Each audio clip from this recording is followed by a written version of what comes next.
Bunzy'S vlog! Hurrah! Recently, Nintendo have been having a lot of problems with their console, the Wii U. The reason is, it just didn't sell, did it, the Wii U? And it didn't sell for a number of reasons.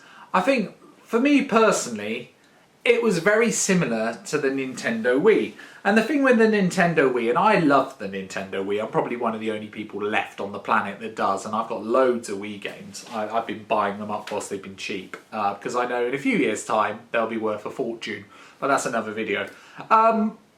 Yeah, but it's very similar to the Nintendo Wii, and it just hasn't sold. Another problem that the Wii U had was the fact that no third-party publishers, or not many, have really supported it. So there's not that many games other than a few really good Nintendo games that have come out for it. But there's not a lot of games for it. And you know, if you're going to invest in a video games console, you want something that's got a huge library of games, because you're going to be spending a couple of £100 just on the console. You don't spend a couple of £100 on a console to play one or two games that are decent. And that's one of the biggest problems the Wii U's had. And also the whole motion thing, you know, a lot of people saw it as a gimmick with the Wii, so why would they then invest in it again with the Wii U? However, Nintendo's kind of given up on the Wii U now, and I'm wondering if their next console, they're bringing out a console called the Nintendo, I think it's called the Nintendo NX, and is that their last chance? Is that Nintendo's last chance of actually having a hit? Because let's be honest, developing a games console literally costs hundreds of millions of pounds. It takes years to do, and admittedly they might have developed it already. They could have developed it in secret a long time ago, but it takes a huge amount of money, and you have to have the third-party support in order to make it profitable. So is this Nintendo's last chance? Because if what some people say is true, they wasted billions on the Wii U, if that's true, are they kind of on the ropes? That's what I'm asking. Personally, I think they've probably got a huge amount of money still in the bank. I mean, I know recently they've had a hit with the with Pokemon Go, you know, which they didn't even develop, but obviously they probably had about a third of the profits because it was, you know, it was one of their licenses.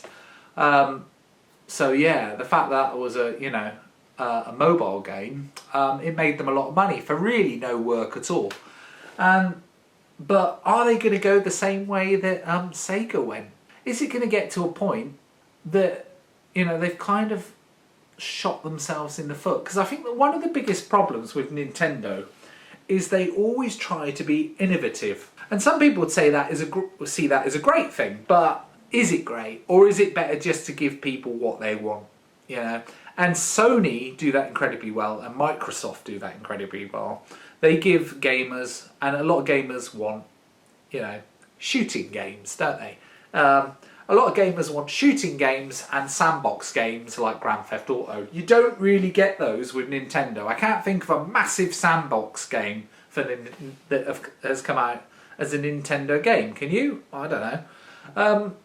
So yeah, are they being too innovative? Because the new NX apparently is going to have the controller thing, but that is also going to double up as a proper portable games console. So you'll be able to take that with you, leave the rest of the console at home, and it's all in one, and you've got your portable games console. Now, it sounds great, but the problem with portable gaming, I think, is that mobile phones are so rife now that people can't be bothered to take a portable games console with them. That's why the PlayStation Vita hasn't done as well. You know, and the PSP did okay, and obviously Nintendo DS was the first, and that was before everyone had mobile phones. So yeah, are they shooting themselves in the foot by doing that, or is it a very clever marketing maneuver? Because by doing that, they don't have to release any more sort of, you know, Nintendo DS's. You just buy one Nintendo product and you've got both a portable and a home games console. So it could be a great thing. But yeah, is it the end? Is it their last chance? Personally, I don't think it is. But you know, I'm sure they've got so much money in the bank they could probably do another 10 gaming consoles before they went bust. But, you know, people have said that about other companies. I mean, look at Sega. Once one of the biggest console manufacturers ever, and where are they now? They're struggling even to do a decent Sonic game. They don't have a games console. It's yeah, it's weird how the fortunes of a games company can turn. Konami is going the same way. Anyway, let me know what you think. Cheers. Bye.